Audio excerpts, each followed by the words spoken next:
Welcome to the Podcast Profits Unleashed podcast on Mintwave Radio and all podcast platforms. If you're a coach, consultant, therapist, or healer with an online program and would like to find out how to grow your business whilst having fun podcasting, go to podcastprofitsunleashed.com/free. Let's dive into today's episode.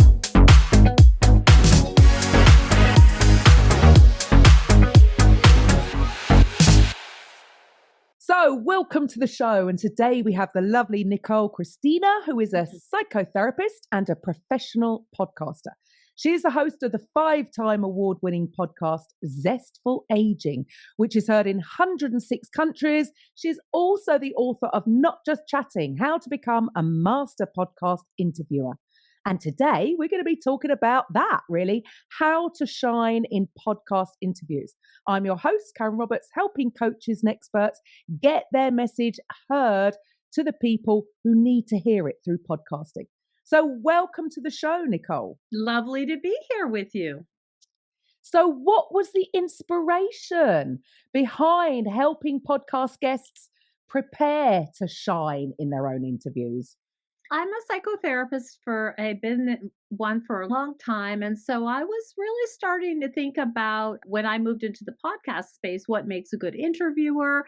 And as you mentioned, I wrote a book on it. And then of course, the advice is as somebody who runs a podcast, you also want to be a guest, right? That's the big advice. The great way to show your stuff, so to speak, is to get in front of other people's audiences. So I'm involved with Podmatch, as many people are, and that is like the blanket get in front of other podcasters. And so I started thinking, that's a fine piece of advice, but how do we really stand out? Because there's so many guests and so many podcasts. So how do we make our episode actually really memorable? And what memorable means, of course, is shareable. So what do we have to bring? How do we have to show up to have the host think, wow, that was a great choice, and have the audience involved and just have it be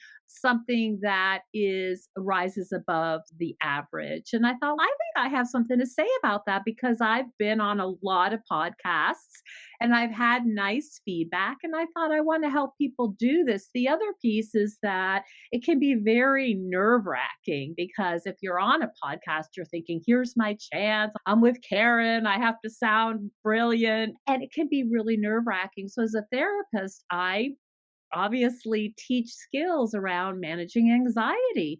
So one of the things that I talk to people about who are going to go on a guest as on a podcast is, how do you deal with your anxiety, and how do you not ramble on, as I'm starting to do a little bit long time?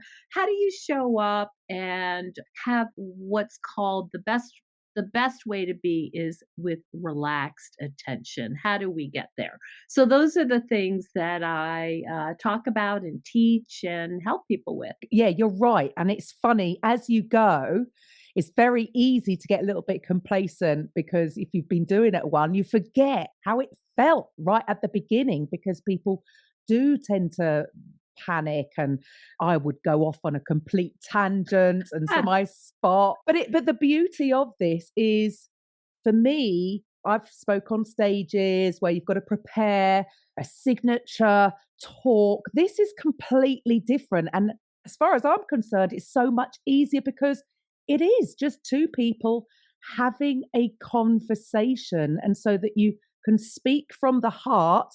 And when I suppose you get over your anxiety, then it's going to flow a lot easier. So how do you help people with this specifically? You must have some kind of process that helps people do this. I have a few things to offer. The first thing is, body language is really important. So for yourself, and to show up as someone who knows what they're talking about, right? I want my guesting experience to be like, yeah, she knows, she has something to teach. She has something to offer. You really want to make sure your feet are on the floor.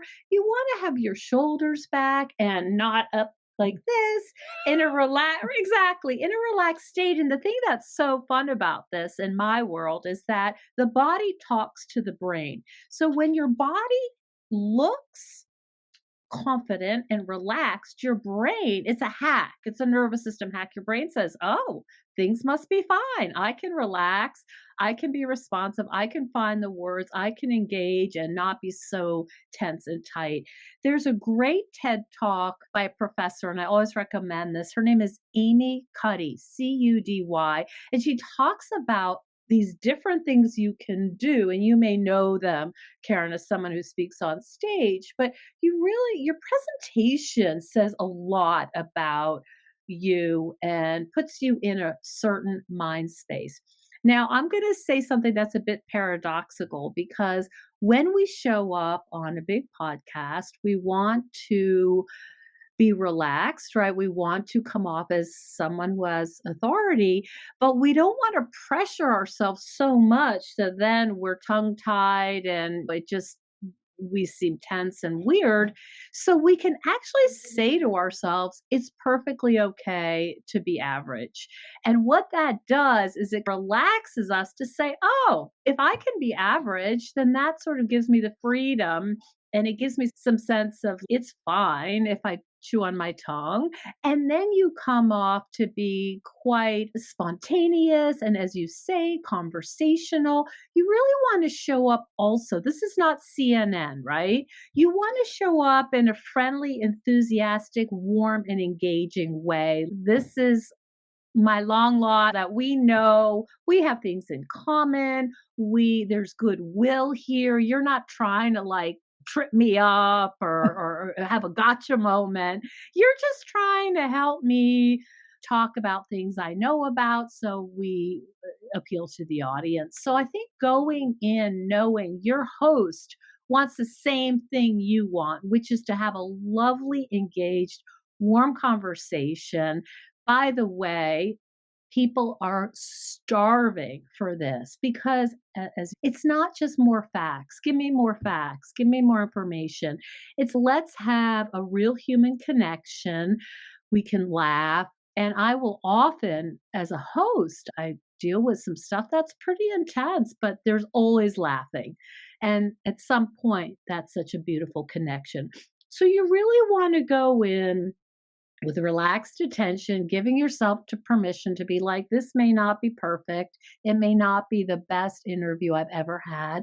That really allows you to just settle in and talk to your host. The other thing, which seems simple, but sometimes people forget, is to look at you in the eye. I need to look at the camera, right? And so sometimes people will forget because it's so easy to just look at you like this. But what happens is when the audience is watching, it looks like I'm not looking at you. So that's just a little techie thing where you want to make sure you're looking in the camera. It makes it just come off much more personal and engaging. So those are a few things. The other thing, and I'll tell you a quick little story, is this is not a time to do a sort of a dissertation on what you know. And as you can see, I'm a talker, and sometimes less is more. And your audience can only really take away 3 main points, right? So you don't have to tell every single thing you know on the subject that's ever been thought or understood. And I have a little story about this. As a host, I asked a question, and my guest went on so long, I literally could have gotten my coffee, heated it up, come back, and they never would have known I was gone. So there's that part. It is a conversation. Which makes it easier. And I get that because I come from the coaching background, albeit really not in this area. I come from fitness.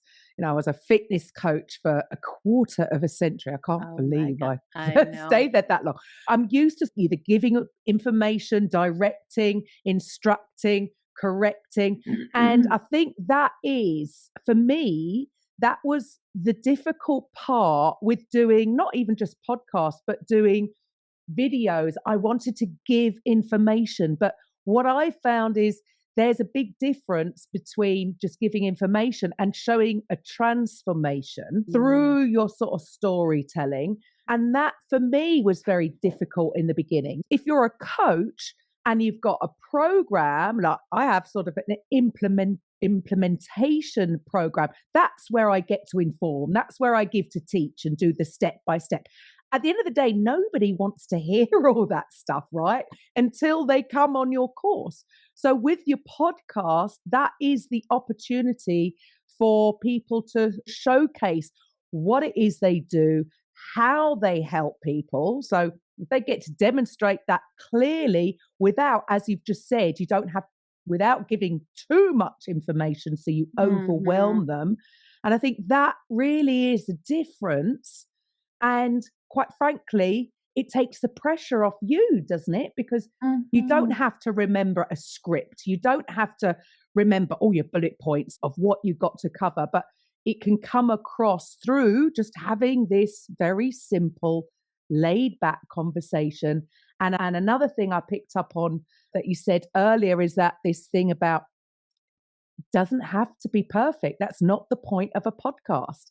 So if you muck up on your words like I do, it really doesn't matter. The listener doesn't mind that. They want to hear the real, raw conversation, because the way I see it in this day and age, especially when we've got AI now to write social media posts, to write blog posts, that it's not real. And I think people are going to crave these kind of real conversations more and more, because you have just showcased quite precisely there all the things, not all of the things, but some of the things you cover and how you can help people overcome their anxiety. And I think that you're right. This is what people are definitely craving, aren't they? Yeah, I think that's 100%. I was thinking about that as I was answering your question about AI. And there was, I don't know if Ross Brand, but he did a big book on the future of these kinds of things and what will people want. And that's what I said. I said, they are going to want conversations that are spontaneous and human. They're not going to want more information. We have AI for that. That's exactly right. Now, you said something about it's a lot easier, and I think that's true. However, I think enthusiasm is underrated, and you really have to be, it is a very overused, but you have to be there. You have to be present. You have to be listening. You can't be thinking about your grocery list. And that takes energy and focus. So it's not the same as, oh, I hope I got the 5 points of transformation. But that's why I don't batch podcast episodes, because being really fully there is tiring in a nice way, but it's tiring. So I can't batch. Some people will do 3 or 4 interviews a day. That's just not something that I'm able to do. So you're being enthusiastic, you're being friendly, you're being warm, you're being engaging. It's as if we met at a party and we had known each other. We know we're both podcasters. We both have things in common. And then you just assume goodwill. And also, there's another piece of this is I always feel like part of this is a gratitude part, because if you're invited on a podcast, that means your host thinks you have something to share. And that's something to be appreciative of. So I always feel like that's another aspect of showing up for your host, is you want to make them look good as well. And so you're each highlighting each other, and being encouraging, I think is always, it's always appreciated by the host and the listeners, that it's a positive space. It's a positive feedback loop. The And other, yeah. oh, sorry, go on. I was just going to say one more thing, because it's kind of a little bit different, and it's a little weird. So I did a presentation on podcast hosting on a tennis court, because I'm a tennis player, and I did this metaphor. And the thing that I said that's a little weird is, one way to have yourself really be present and involved and all of this stuff and open and responsive is to say to yourself, I love being on podcasts. I love the chance. I get to speak with Karen Roberts today. That is so fun. And that just will make a different impression. That sort of brings the positive vibes, and people can feel that enthusiasm. And the world has become so cynical. Just to be able to be like, hey, I get to sit and talk with Karen with like my favorite subjects. That's great. That I feel really fortunate. So Oh, that I was yeah, just gonna add that. I totally agree with that. For me, this really is the most fun way to grow your business. Like you say, Mm, we wouldn't have met in real life. I have mhm. met just the most amazing people Oh, through this yes. podcasting journey. And yes, you're right. You're bringing people into your world. And it's more than this sort of transaction, if you like. It's about the building of the relationships, of nurturing relationships with people that I wouldn't have had the opportunity to meet in real life. So, yeah, I totally agree with that. See it as, yeah, it's fun. You can actually have fun whilst building your business. I know for me, this is probably why I fell into it. As I said, 25 years, I be on stage teaching a group of people high energy classes because I loved the energy that I got back from that. I absolutely Mhm. thrived in that environment. And I'm not jumping around, I'm not getting sweaty.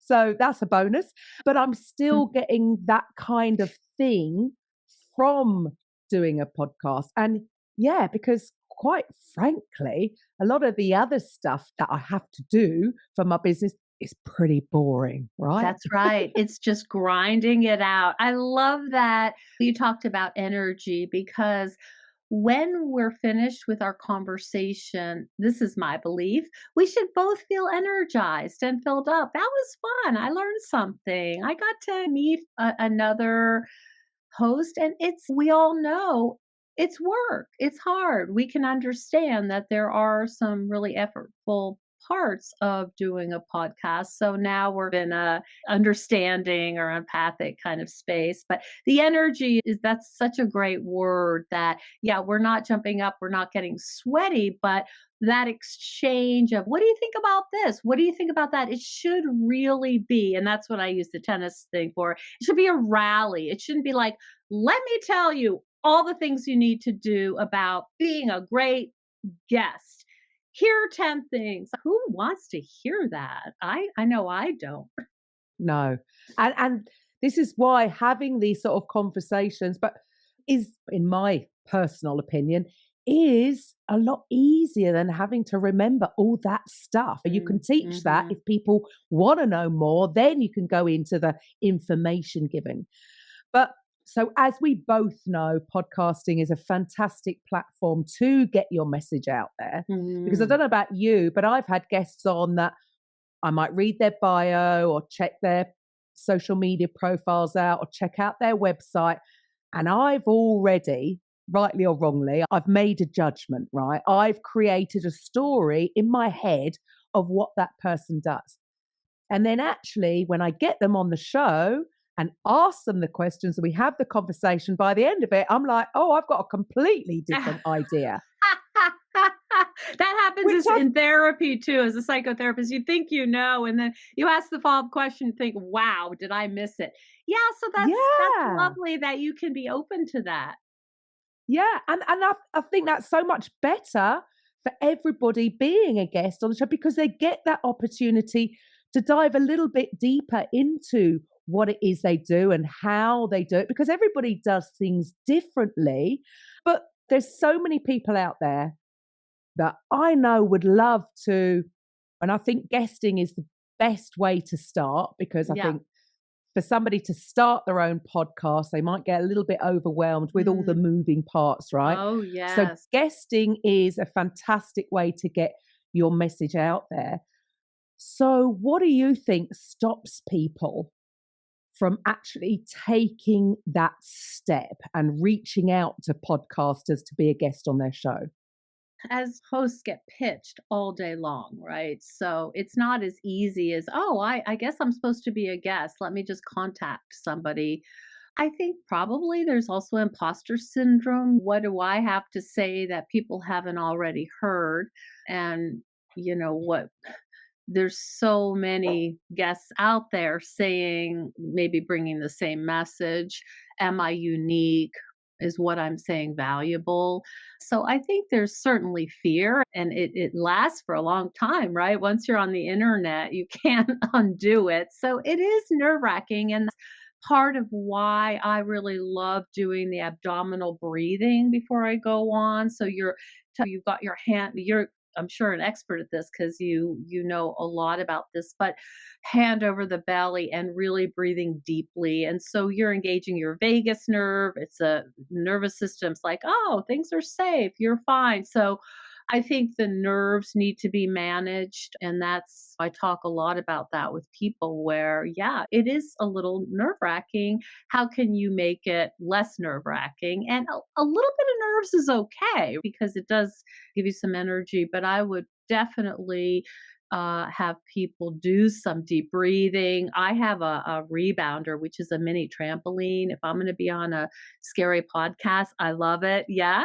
I do a little jumping. You can take a walk. You really want to manage that anxiety. The other thing I'll say is that if you're pitching, you want to have an angle that's a little different. You don't want to just say, I'm selling this course on being your most authentic self. It's just too general and it's a bit cliche. So you really want to stand out.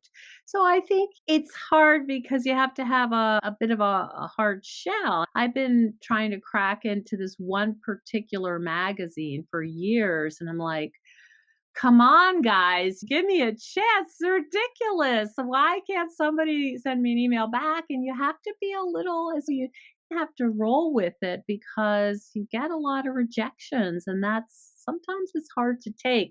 So I think people might be afraid that nobody's going to say yes to them, and that they might get a question that they don't know how to answer. All the stuff that all of us have experienced, I think.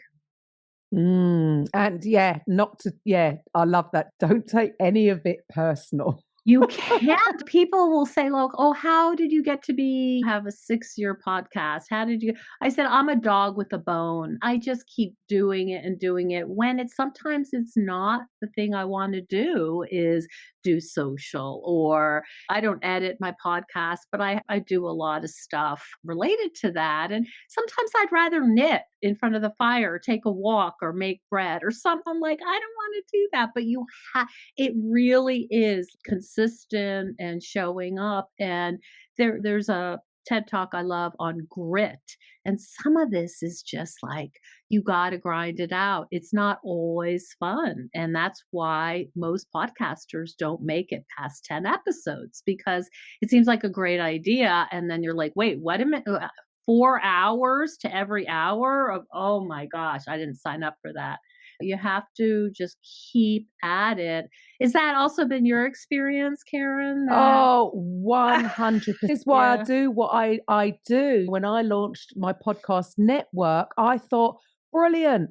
I've got a platform for other coaches to have theirs. But I found that not only did many not make it past 10 episodes, 3 episodes, some, honest to God, they didn't even start. They didn't actually publish their first episode, which is why we now go so deeply into the actual implementation and give them that sort of clear strategy to take them by the hand, because otherwise I was failing. And I felt bad that they weren't getting the kind of success that we were. But as you said, you've been going 6 years.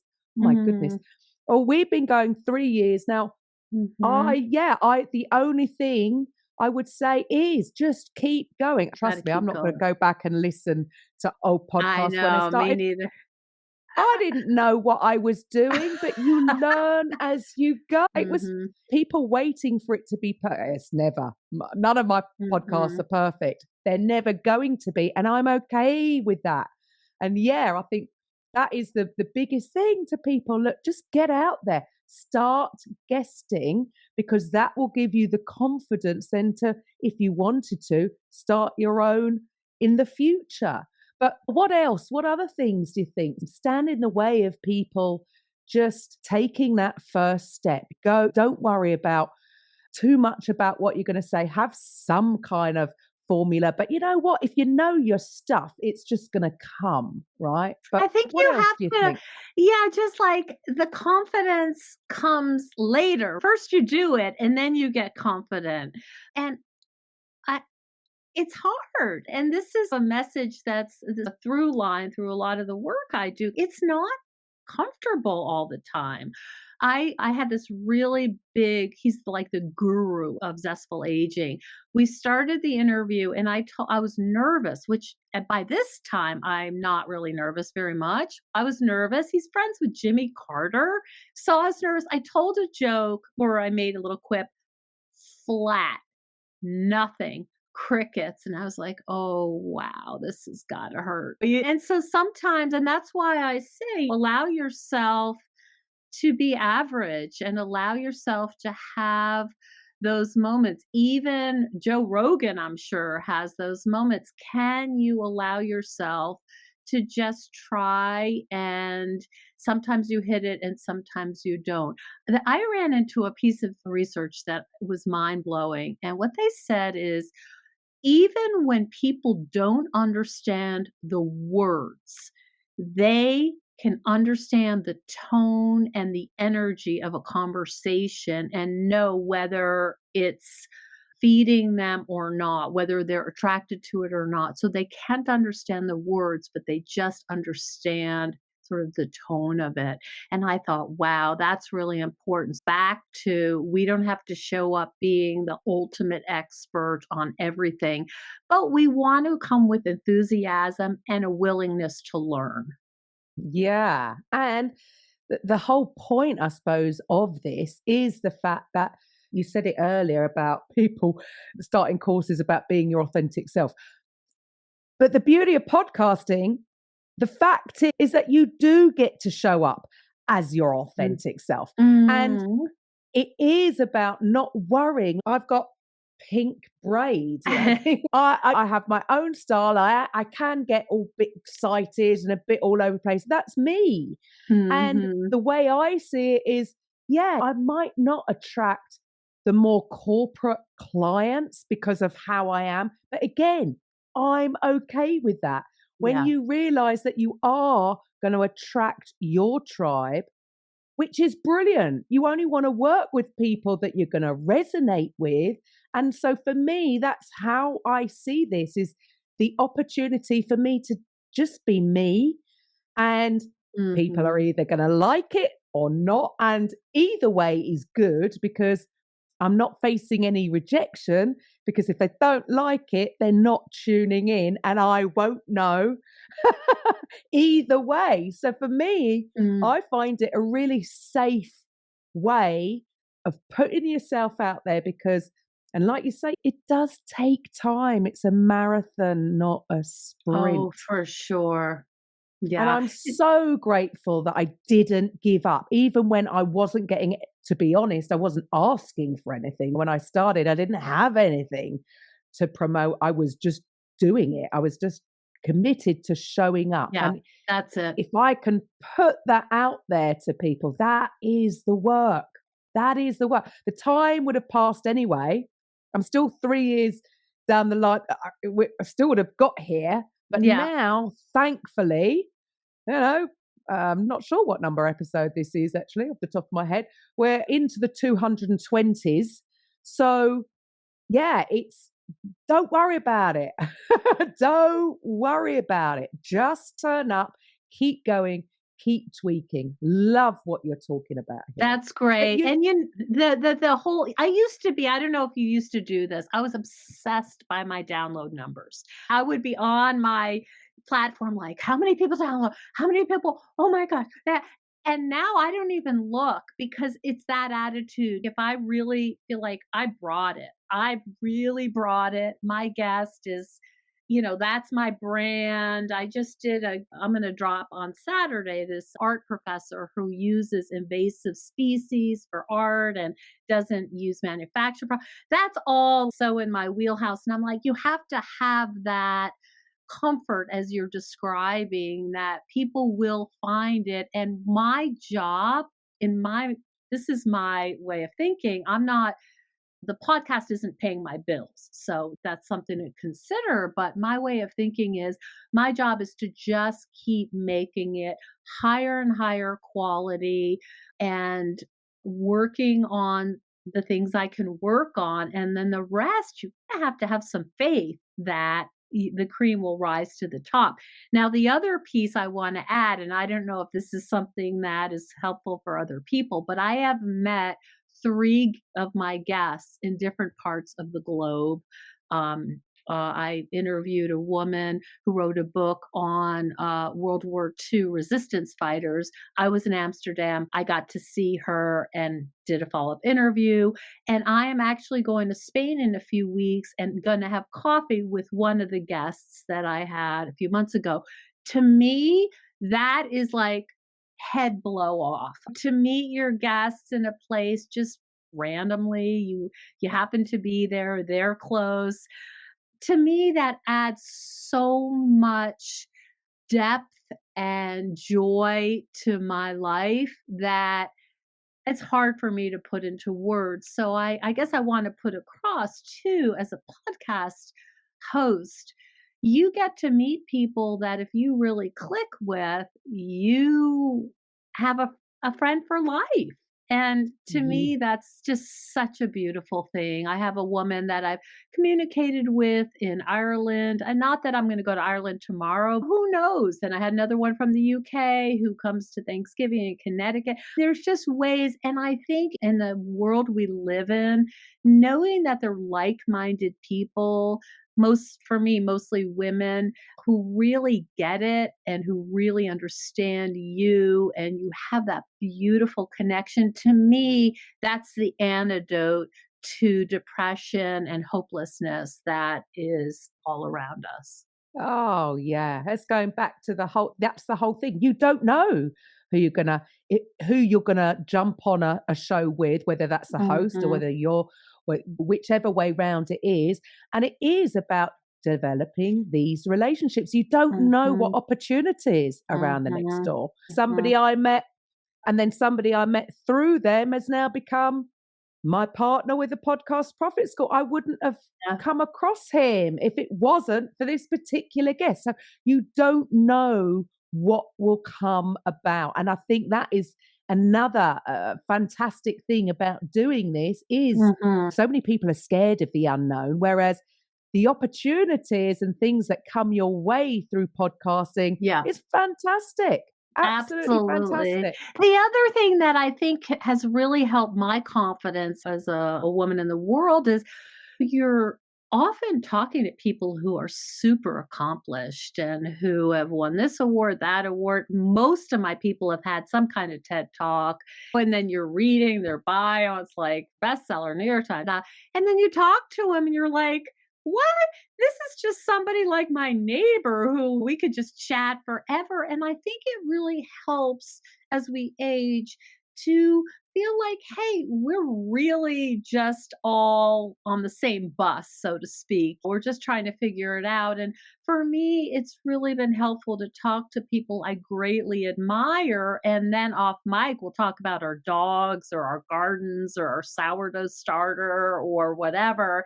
It really humanizes the experience, and I have found it to be incredibly helpful in just walking in the world feeling, yeah, I get to talk to these amazing people.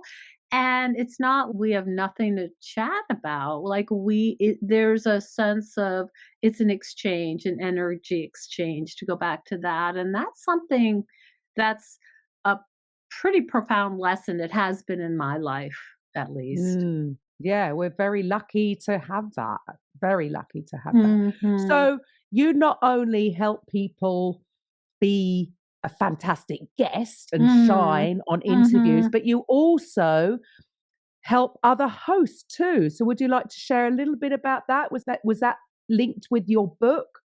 Yes, yes. I've been a therapist for a long time, and I found how it is. Like you do something a long time, you feel like, okay, I think I pretty much got it. And I was looking for something a little new, a little fresh, a challenge. And I thought, I was watching these interviewers, these famous interviews, and I thought to myself, boy, David Letterman, what are you doing? Like, why do you bring it back to yourself? This guy's tearing up. You changing the subject. What are you doing? And I thought, I'm going to write a little book on interviewing and from informed by my work as a therapist. And I guess what I'd like to say to people is it's very important to establish safety for your guests so they can open up, be vulnerable, get under the sound bites. Nobody wants to hear sound bites. We want to hear, back to our original conversation, is we want to hear like underneath the sound bites. What are the struggles? Where's the rawness? And I wrote a book on the first thing we want to do is establish a very much of a trust and safety so they know you know what you're doing. You're not going to ask weird questions. You're really a pro. And some simple ways to do this is in all of your communications, you want to have it look, and it's not hard to do, but you want to have your podcast stuff on a PDF. You want to give them proper instructions. What are they going to expect? I don't want my guests to come on and be like, so is this edited? So is it live? So I want them to know exactly what they can expect. And then what I say to them, which is really helpful, is this is your audience. You're talking to progressive women in 106 countries. I'm a social worker, so they like stuff that's humanitarian. So they know who they're talking to and they can tweak their comments. And I really help build a frame for them. And then the other thing I'm going to say, which sounds simple, but it's sometimes easy to forget, is really following up. So if someone says, oh, that was a really hard time in my life, you don't just go to the next thing. You say in a respectful way. This isn't supposed to be like shock. Isn't Jerry Springer, right? But can I ask what was hard about it? I had some family stuff. And the idea is you want to follow the breadcrumbs, especially if somebody sounds like it's moving to them.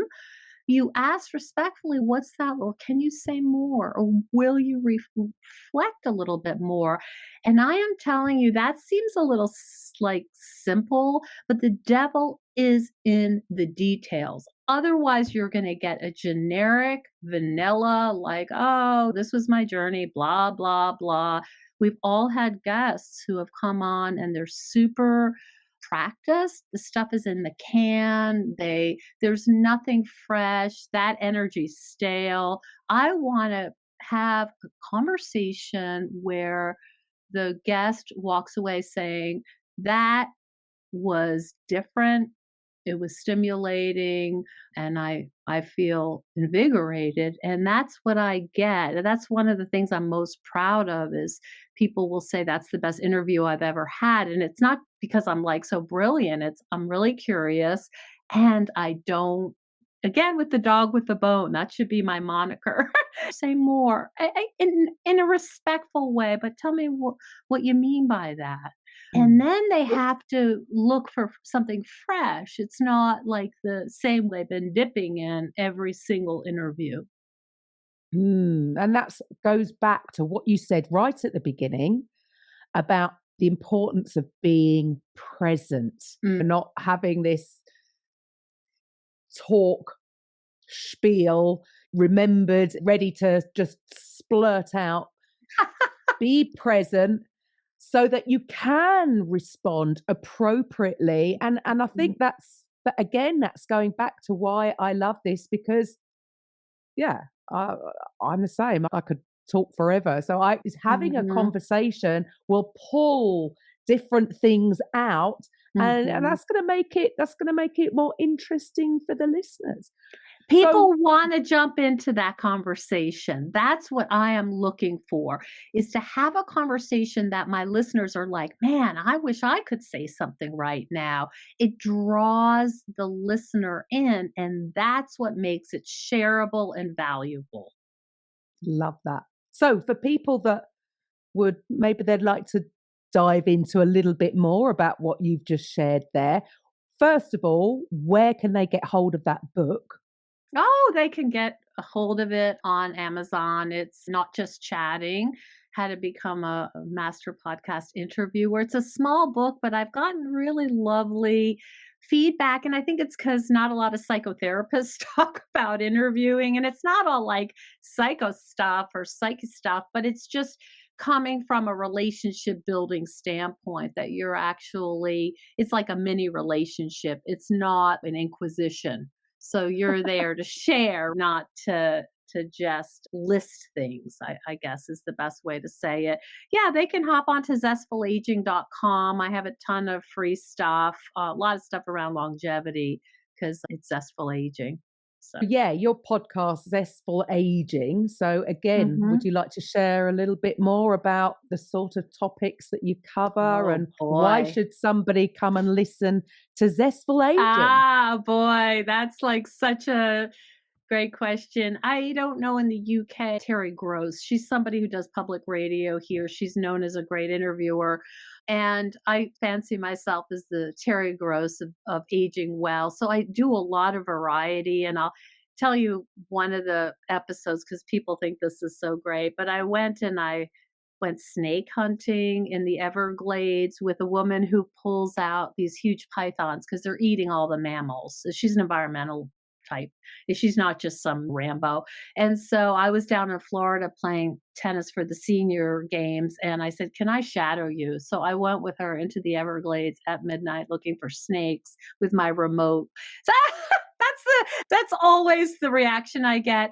And I just do different stuff and I highlight people who are doing, in my mind, profound work and they're older and they're really coming into their own. So I'm all over the map in terms of walks of life. I have an actress in, this is an older interview actually, who in her free time likes to go to San Quentin, which is a very famous prison in California, and teach the aging inmates hospice skills because the system is not equipped to deal with aging inmates. And so if you have a cellmate who's dying, who's got a terminal illness, she teaches these folks how to approach death and dying in the prison system. So like stuff Wow. that's very in my, like it's got a humanitarian bent. I don't really do makeup or clothes unless it's thrifting because other people do that and they do it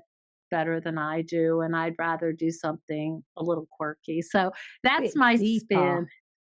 Bit I deeper. think Love that. so. I I can't think believe so. you willingly went. Yeah, I many was going to people say, have you that sure you weren't reaction. kidnapped? No, she's had so many documentaries about her. She's called the Python Goddess or something. And for us, it's like, are you crazy? But for her, these pythons, they're predators that they they eat deer. They eat everything because they're not supposed to be there. They're apex predators. Nothing else can touch them. And she has a deep love for this world of the Everglades, and they are ruining and killing her, this land that's near and dear to her. So she goes in and she's doing it because she loves the glades, not because she's some badass who wants to be pulling out snakes. But yeah, so that was a very interesting trip. And I try to do things that are quirky as I am. Love that. Love that. So they can find that anywhere. So just the name of the Yeah. podcast again? Zestful Aging. Yeah, it's everywhere. It's Zestful also Aging. it's also streamed off of public radio in upstate New York, but easier to find it on the platforms. Lovely. And I So love feedback too. And I know you probably do too. Anybody has any feedback for me, like more of this, less of this, that was not helpful, that was great.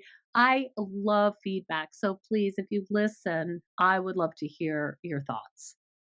fantastic. And so what the listeners should do next if they're thinking about venturing into the world of guesting and they want to know a little bit more how they can deal with their anxiety so that Mhm. they can shine in interviews, what should they do next? What would be the They can next logical step for them? contact me through the zestfulaging.com and we'll have a conversation about what they need. People have different people. Some people come and they're like, start from the beginning. I don't know how to do this. And other people are like, look, I just need a consult about how to deal with my anxiety. And so I'm very much, as you are, I'm sure, responsive to what people are looking for. And then we put together just some sessions for them in a way that's productive and really individualized. And it's through, I was going to say telehealth. That's my other job. Yeah, it's through Zoom or whatever. Fantastic. Yeah. Yeah. Mm-hmm. Brilliant. Look, there you go. Thank you so much for your time today. It's been brilliant talking about a subject that is very obviously close to my heart. So yes, once again, thank you for your time. And to the listeners, well, I will be back next week. Thank you for listening to today's episode on the Podcast Profits Unleashed podcast. If you're a coach, consultant, therapist, or healer who would like to drive sales whilst having fun podcasting, head over to podcastprofitsunleashed.com/free and find out how you can turn your podcast into a sales machine. We'll see you on the next episode.